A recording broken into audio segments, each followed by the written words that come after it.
Hi hello welcome to ಅಪ್ಪೀಸ್ vlog. ಎಲ್ಲರೂ ಹೇಗಿದ್ದೀರಾ? ಎಲ್ಲರೂ ಚೆನ್ನಾಗಿದ್ದೀರಾ ಅಂತ ಭಾವಿಸ್ತೀನಿ.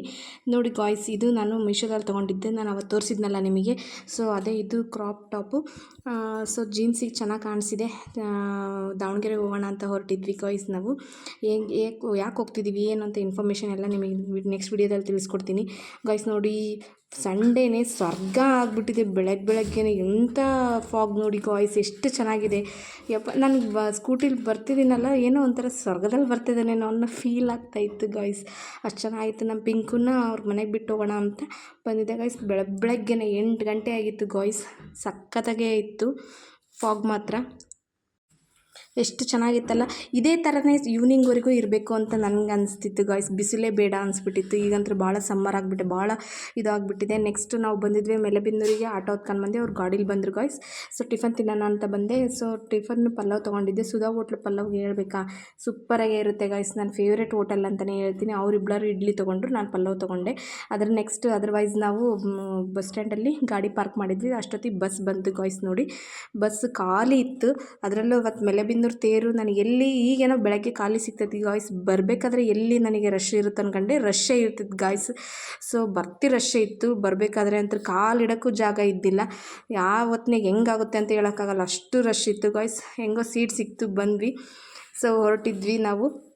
ನೆಕ್ಸ್ಟ್ ಏನಪ್ಪ ಅಂತಂದರೆ ದಾವಣಗೆರೆಗೆ ಹೋಗಬೇಕಿತ್ತು. ಆಲ್ರೆಡಿ ಎಲ್ಲ 9 ಗಂಟೆ ಆಯ್ತು. 10 ಗಂಟೆ ಒಳಗೆ ಹೋಗೋಣ ರೀಚ್ ಆಗೋಣ ಅಂದ್ಕೊಂಡೆ. ಸೊ ಬಾತಿ ನಿಯರ್ ಬಂದ್ವಿ ಗಾಯ್ಸ್ ನಾವು. ಬಾತಿಕೆರೆ ನೋಡಿದ್ದೀರಾ? ಸೊ ಯಾರೆಲ್ಲ ನೋಡಿಲ್ಲ ತೋರಿಸ್ತೀನಿ ನೋಡಿ ಗಾಯ್ಸ್. ಬಾತಿಕೆರೆ ತುಂಬಾ ಚೆನ್ನಾಗಿತ್ತು. ಅಂದರೆ ತುಂಬ ಆಳ ಇದೆ ಅಂತ ಹೇಳ್ತಾರೆ. ಆಮೇಲೆ ಪಾಚಿ ಭಾಳ ಇದೆ ಅಂತ ಹೇಳ್ತಾರೆ ಗಾಯ್ಸ್. ಅದು ತುಂಬಾ ಆಳ ಇದೆ ಅಂತಾರೆ. ಬಟ್ ಸ್ಟಿಲ್ ನೋಡೋಕೆ ಚೆನ್ನಾಗಿತ್ತು ಗಾಯ್ಸ್ ಬಾತಿಕೇರಿ. ಅಂತೂ ಇಂತೂ ದಾವಣಗೆರೆಗೆ ಬಂದ್ವಿ. ಬರ್ತಾ ಇದು ಎಷ್ಟೋ ದಿನಗಳಾದಂಗಾಗಿತ್ತು ಗಾಯ್ಸ್. ನಾನಂತರೂ ದಾವಣಗೆರೆಗೆ ಬಂದು ನನಗಂತೂ ವಾರದಾಗ 1 ಸಲನಾರು ಇಲ್ಲ, ತಿಂಗಳಿಗೆ ಒಂದು 2 ಡೇಸ್ 2 ಸಲಿನಾದರೂ ಆಗಲಿ, ಒಂದು 3 ಸಲಿನಾರು ಆಗಿದ್ದು ಬಂದು ಹೋಗ್ಲಿದ್ರೆ ಸಮಾಧಾನನೇ ಇರಲ್ಲ ಗಾಯ್ಸ್. ನನಗಂತೂ ದಾವಣಗೆರೆ ಏನೋ ಒಂಥರ ನನಗೆ ಮೆಲೆಬೆನ್ನೂರು ನಿಯರ್ ಇದ್ದಂಗೆ ಅನಿಸುತ್ತೆ. ನಮಗೇನು ಹತ್ರನೇ ದಾವಣಗೆರೆ. ಬಟ್ ಏನಪ್ಪ, ಹೋಗಿ ಬರೋದು ಸ್ವಲ್ಪ ಸ್ಟ್ರೇನ್ ಅನಿಸುತ್ತೆ ಅಷ್ಟೇ. ಕಾಲೇಜಿಗೆ ಇಲ್ಲೇ ಅಲ್ಲ ನಾನು ಓದಿದ್ದು. ಅವಾಗೆಲ್ಲ ಸ್ವಲ್ಪ ಸ್ಟ್ರೇನ್ ಅನಿಸ್ತಿರ್ಲಿಲ್ಲ. ರೂಢಿ ಆಗಿಬಿಟ್ಟಿದೆ, ಅಭ್ಯಾಸ ಆಗಿಬಿಟ್ಟಿದೆ ಗಾಯ್ಸ್. ಇವಾಗಂತೂ ಸಿದ್ದರಾಮಯ್ಯ ಬಸ್ ಮಾಡಿರೋದಕ್ಕೂ ಭಾಳನೇ ಸ್ಟ್ರೇನ್ ಅನಿಸುತ್ತೆ. ಸೊ ದೊಡ್ಡ ಬಿಲ್ಡಿಂಗ್ ಆಗ್ತಿದೆ ನಮ್ಮ ದಾವಣಗೆರೆ ಕೂಡ. ಹಂಗಂತ ನಡ್ಕೊಳ್ತಾ ಬಂದ್ವಿ ಗಾಯ್ಸ್ ನಾವು. ಮಂಡಿಪೇಟೆಗೆ ಬರೋಣ ಅಂದು, ನಮ್ಗೆ ಗೊತ್ತಲ್ಲ ನಮ್ಮ ಕಾಲ್ಬಾಯಿ ದಾರಿ, ನಡ್ಕೊಂಡು ಬರ್ತಾ ಇದ್ವಿ. ಚೆನ್ನಾಗಿ ಮಾಡಿದ್ದಾರೆ ಇದು ಪ್ರೊಟೆಕ್ಷನ್. ಆಮೇಲೆ ಮೊನ್ನೆ ನಾನು ಹೇಳಿದ್ನಲ್ಲ, ರೋಡ್ ಕಾಂಟ್ರಾಕ್ಟ್ ನಡೀತಾ ಇತ್ತು ಅಂತ, ಚೆನ್ನಾಗಿ ಮಾಡಿದರು. ಸೊ ಇಲ್ಲಿ ಸಂದಿಲಿ ಬರಬೇಕು, ಬ್ರಿಡ್ಜ್ ಎಲ್ಲ ಟ್ರೈನ್ ಹೋಗ್ತಿರುತ್ತಲ್ಲ ಅದ್ರ ಕೆಳಗಡೆನೇ ಬರೋದು ಗಾಯ್ಸ್ ಮಂಡಿಪೇಟೆ. ನಮ್ಮ ದಾವಣಗೆರೆ ಯಾವುದಕ್ಕಿಂತ ಏನು ಕಮ್ಮಿ ಇಲ್ಲ ಗಾಯ್ಸ್. ನಮ್ಮ ದಾವಣಗೆರೆ ಊಟ ಆಗಿರ್ಬೋದು, ಬಟ್ಟೆ ಆಗಿರ್ಬೋದು, ಐಟಮ್ಸ್ ಆಗಿರ್ಬೋದು, ಎಲ್ಲದಕ್ಕೂ ನಮ್ಮ ದಾವಣಗೆರೆ ಬೆಸ್ಟ್ ಅಂತಲೇ ಹೇಳ್ತೀನಿ. ನಮ್ಮ ದಾವಣಗೆರೆ ಬಿಟ್ಟು ಯಾರನ್ನ ಹೇಳ್ಬೇಡ. ನನಗೆ ನನ್ನ ಪ್ರೌಡ್ ಫೀಲ್ ಆಗೋದೇ ನಮ್ಮ ದಾವಣಗೆರೆ ಗಾಯ್ಸ್. ನನಗೆ ಪಾಪ ಅಜ್ಜ ಒಂದು ನಿಂತ್ಕೊಂಡಿತ್ತು, ನಾನು ಯಾಕೋ ತಡೆಯೋಕ್ಕಾಗಲಿಲ್ಲ. ₹1 ಕಾಯಿನ್ ಹಾಕಿ ಬಂದೆ ಗಾಯ್ಸ್ ನಾನು. ₹1 ಕಾಯಿನ್ ಹಾಕಿ ನೆಕ್ಸ್ಟು ಇನ್ನು ನೋಡಿರಿ, ಬೆಳಗ್ಗೆನೇ ಬರ್ತಿದ್ದೀವಿ. ಏನಿಲ್ಲ, ನೋಣ ತೊಣ ಆಗ್ಬಿಟ್ಟೈತಿ. ಜನನೇ ಇಲ್ಲ. ಅದ್ರ ಬೇರೆ ದುರ್ಗಮ್ಮನ ಜಾತ್ರೆ. ನಾನು ಎಲ್ಲಿ ರಶ್ ಇರುತ್ತೋ ಅನ್ಕೊಂತ ಬಂದು, ಯಾಕೋ ಖಾಲಿ ಇದೆ ಅಲ್ಲ ಮಂಡಿಪೇಟೆ ಅನ್ಕೊಂತ ಕಲ್ಯಾಣ್ ಜ್ಯುವೆಲ್ಲರಿಗೆ ಹೋಗೋಣ ಅಂತ ಹೊರಟಿದ್ದೆ ಗಾಯ್ಸ್. ನಾನು ಗೋಲ್ಡ್ ಕಾಯಿನ್ ತೊಗೊಂಡಿದ್ದೆಲ್ಲ ನೋಡೋಣ, ಅದಕ್ಕೆ ಬೇರೆ ಏನಾದರೂ ರಿಂಗ್ ನೋಡೋಣ ಅಂತ ಬಂದಿದ್ದೆ ಗಾಯ್ಸ್ ಕಲ್ಯಾಣ್ ಜ್ಯುವೆಲ್ಲರಿಗೆ. ಸೊ ಯಾಕೋ ಏನೋ ಖಾಲಿ ಇದೆ. ದುರ್ಗಮ್ಮನ ಜಾತ್ರೆ ಎಷ್ಟು ರಶ್ ಇರುತ್ತೆ ಏನು ಅನ್ಕೊಂತ ಬಂದೆ. ಆಮೇಲೆ ನೋಡ್ತಾ ಚನ್ನಬಸಪ್ಪನ ಅಂಗಡೀಲಿ ಅಷ್ಟು ರಶ್ ಆಗಿಬಿಟ್ಟಿದ್ದು. 11 ಗಂಟೆನಷ್ಟು ಅಷ್ಟು ರಶ್ ಆಗಿತ್ತು. ಯಾವಾಗಲೂ ರಶಲ್ಲಿ, ಬಟ್ ಏನೋ ಭಾಳ ರಶ್ ಇತ್ತು. ಕಲ್ಯಾಣ್ ಜ್ಯುವೆಲ್ಲರಿಗೆ ಬಂದ್ವಿ. ಪಾಪ ಅವ್ರು ಇನ್ನೂ ತಾನೇ ಅಂಗಡಿ ಓಪನ್ ಮಾಡ್ತಾಯಿದ್ರು.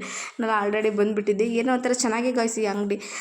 ಸ್ಕೀಮ್ ಮಾಡೋರಿಗಂತೂ ದ ಬೆಸ್ಟ್ ಅಂತಲೇ ಹೇಳ್ತೀನಿ. ಯಾರೆಲ್ಲ ಜಾಬ್ ಮಾಡ್ತಿದ್ರು, ಯಾರೆಲ್ಲ ಸ್ಕೀಮ್ ಮಾಡ್ಕೋಬೇಕಂತಿದ್ರೆ ಮಂತ್ಲಿ ಇಷ್ಟು ಅಂತ ಇರುತ್ತೆ, ಅಷ್ಟು ಕಟ್ಕೊಳ್ತಾ ಹೋಗ್ರಿ, ಸೇವಿಂಗ್ಸ್ ಆಗುತ್ತೆ. ನನಗಂತೂ ಸೇವಿಂಗ್ಸ್ ಆಗಿದೆನಪ್ಪ. ಸೊ ಬಂದ ತಕ್ಷಣ ಒಂಥರ ಏನೋ ಚೆನ್ನಾಗಿ ಅನಿಸ್ತು ಗಾಯ್ಸ್. ದೊಡ್ಡ ಶಾಪ್ ಅಲ್ವಾ, ಏನೋ ಒಂಥರ ಪ್ರೌಡ್ ಫೀಲ್ ಅನಿಸ್ತು. ನನಗೆ ಭಾಳ ಇಷ್ಟ ಅನಿಸ್ತು ಗಾಯ್ಸ್. ಬಟ್ ಗೋಲ್ಡ್ ರೇಟು ಇಲ್ಲಿ 916 ಬಿಟ್ಟರೆ 84 ಮತ್ತು 72 ಯಾವುದೂ ಇರಲ್ಲ ಗಾಯ್ಸ್. 916 ಪ್ಯೂರ್ 24 ಮತ್ತು 916 22 ಇರುತ್ತೆ ಗಾಯ್ಸ್. ಕಲೆಕ್ಷನ್ ನೋಡಿರಿ ಗಾಯ್ಸ್, ಎಷ್ಟು ದೊಡ್ಡದಿದೆ ದೀಪ, ಹೆಂಗಿದೆ ನೋಡಿರಿ ದೀಪ. ಬಟ್ ಚೆನ್ನಾಗಿತ್ತು ಗಾಯ್ಸ್. ಅದನ್ನು ಮುಗಿಸ್ಕೊಂಡು ಸ್ವಲ್ಪ ನೋಡಿದ್ವಿ. ಕಿವಳವುಗೆ ಇನ್ನೊಂದು ಸ್ವಲ್ಪ ಅಮೌಂಟ್ ಹಾಕಬೇಕಿತ್ತು ಅಂತ, ಮತ್ತು ರಿಟರ್ನ್ ನಾವು ನೆಕ್ಸ್ಟ್ ಬರ್ತೀವಿ ಅಂತ ಹೇಳಿ ಬಂದ್ವಿ. ಬರ್ತಾ ಇದ್ದಾಗ ಅವಾಗ ರಶ್ ಆಗ್ತಾ ಬರ್ತಾ ಇತ್ತು ಗಾಯ್ಸ್. ಅಂಗಡಿ ಮಾತ್ರ ಭಾಳ ರಶ್ ಆಗ್ತಾ ಇತ್ತು. ಬಾ ಏನಪ್ಪ ಅಂದರೆ ದೇವಿ ಹಬ್ಬಕ್ಕೆ ಭಾಳ ರಶ್, ಜನ ಅಂದ್ರೆ ಜನ ಭಾಳ ರಶ್ ಇತ್ತು. ಯಾಕೆಂದರೆ ಮತ್ತೆ ಮಂಗಳವಾರನೇ ಅಲ್ಲ, ಇನ್ನೂ ಎಷ್ಟು ರಶ್ ಇರುತ್ತೋ ಗೊತ್ತಿಲ್ಲ. ಇನ್ನು ನೆಕ್ಸ್ಟ್ ಸಂಡೇ ಬರೋಣ ಅಂದ್ಕೊಂಡಿದ್ದೀನಿ. ಬಟ್ ನೋಡಿ ಗಾಯ್ಸ್ ಎಷ್ಟು ಬಿಸಿಲಿದೆ, ಯಪ್ಪ ಬಿಸಿಲಿಗಂತೂ ಸಾಕಾಗೋಯ್ತು. ಅಲ್ಲ 10 ಗಂಟೆ ಇಲ್ಲ 11 ಗಂಟೆ ಇಲ್ಲ, ಅಷ್ಟು ಬಿಸಿಲು ಆಗ್ತೈತೆ. 2 ಗಂಟೆ ಬಿಸಿಲೇನಪ್ಪ ಅನ್ನೋಷ್ಟು ಫೀಲ್ ಆಗ್ತೈತೆ ನನಗಂತೂ. ಅಂದರೆ ಏನು ಮಾಡೋದು, ನಡಿಬೇಕಲ್ವಾ ಅಂತ ಬಂದ್ವಿ ಗಾಯ್ಸ್ ನಾವು. ಸೊ ನಡ್ಕೊಂಡು ಹೋಗ್ಬೇಕಲ್ಲ, ಬರ್ತಾ ಇದ್ವಿ. ನಮ್ಮ ಸಿಸ್ಟರ್ ನಮ್ಮ ಮಮ್ಮಿ ಹಿಂದ್ಗಡೆ ಬರ್ತಾಯಿದ್ರು. ಚನ್ನಬಸಪ್ಪನ ಅಂಗಡಿಗೆ ಏನಕ್ಕಪ್ಪ ಅಂದರೆ ನಮ್ಮ ಸಿಸ್ಟರಿಗೆ ಒಂದು ಸ್ಯಾರಿ ಮತ್ತು ನಮ್ಮ ಅಕ್ಕನ ಪಾಪುಗೆ ಡ್ರೆಸ್ ನೋಡೋಣ ಅಂತ ಬರ್ತಾಯಿದ್ವಿ ಗಾಯ್ಸ್ ನಾವು. ಸೊ ಬಂದ್ವಿ. ಎಲ್ಲ ನೋಡಿ ಗಾಯ್ಸ್, ಬ್ಯಾನರ್ ಹಾಕಿದ್ರು ನಮ್ಮ ಚನ್ನಬಸಪ್ಪನ ಅಂಗಡಿದು ಬ್ಯಾನರ್ ಹಾಕಿದ್ರು ದೇವಿ ಹಬ್ಬಕ್ಕೆ.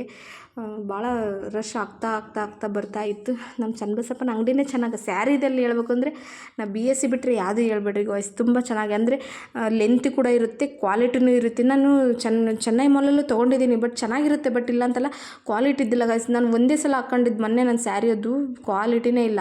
ಹಾಗಾಗಿ ಸೊ ಎಲ್ಲೂ ಬೇಡ, ಚನ್ನಬಸಪ್ಪನ ಬಿಟ್ಟರೆ ಎಲ್ಲೂ ತೊಗೋಬಾರ್ದು ಅಂತ ಅನ್ನೋಷ್ಟು ಇದು ಅನಿಸ್ತು. ಬಟ್ ಎಲ್ಲರೂ ಚೆನ್ನಾಗಿ ಮಾಡ್ತಾರೆ. ಬಟ್ ಏನೋ ನನಗೆ ಚನ್ನಬಸಪ್ಪನ ಸ್ಯಾಟಿಸ್ಫೈ, ಜನಗಳಿಗೆ ನಮ್ಮಂಥ ಲೋಕಲೈಟ್ಸ್ ಜನಗಳಿಗೆಲ್ಲ ಚನ್ನಬಸಪ್ಪ ಬಿಟ್ಟರೆ ಯಾವುದೂ ಹೇಳ್ಬೇಡ್ರಿ, ಅಷ್ಟು ಚೆನ್ನಾಗಿರುತ್ತೆ, ಲೆಂತಿಗಿರುತ್ತೆ, ಕ್ವಾಲಿಟಿ ಇರುತ್ತೆ, ತುಂಬಾ ಚೆನ್ನಾಗಿರುತ್ತೆ ಗಾಯ್ಸ್. ಸೊ ನಾವು ನೆಕ್ಸ್ಟು ಚನ್ನಬಸಪ್ಪನ ಅಂಗಡಿಗಿಂತ ಮುಂಚೆ ನಾವು ಇನ್ನೊಂದು ಜ್ಯುವೆಲ್ಲರಿ ಶಾಪಿಗೆ ಹೋಗಬೇಕಿತ್ತು, ರಾಮ್ ಜ್ಯುವೆಲ್ಲರಿ ಅಂತ. ಸೊ ಅಲ್ಲಿಗೆ ಹೋಗೋಣ ಅಂತ ಬಂದ್ವಿ. ಅದು ಗೌಡ್ರು ಜಯದೇವಪ್ಪನ ಆಪೋಸಿಟ್ ಇರುತ್ತೆ ಗಾಯ್ಸ್. ಅದು ಚಿಕ್ಕ ಅಂಗಡಿ, ಬಟ್ ಸ್ಟಿಲ್ ಬಂಗಾರ ಚೆನ್ನಾಗಿರುತ್ತೆ, ಗೊತ್ತಿರೋರೆ ಎಲ್ಲ ತುಂಬ ಚೆನ್ನಾಗಿ ಮಾಡಿಕೊಡ್ತಾರೆ. ಹಾಗಾಗಿ ಸೊ ಬಂದ್ವಿ ನೋಡಿ ಗಾಯ್ಸ್. ಇದೆ ರಾಮ್ ಜ್ಯುವೆಲ್ಲರಿ. ಅಂಕಲ್ ಇದ್ರು, ತುಂಬ ಪರಿಚಯ ನಮಗೆ, ಆತ್ಮೀಯರು. ಏನಾದರೂ ಚೆನ್ನಾಗಿ ಮಾಡಿಕೊಡ್ತಾರೆ ಗಾಯ್ಸ್. ಇದೇ ರಾಮ್ ಜ್ಯುವೆಲ್ಲರಿ ಅಂಗಡಿ.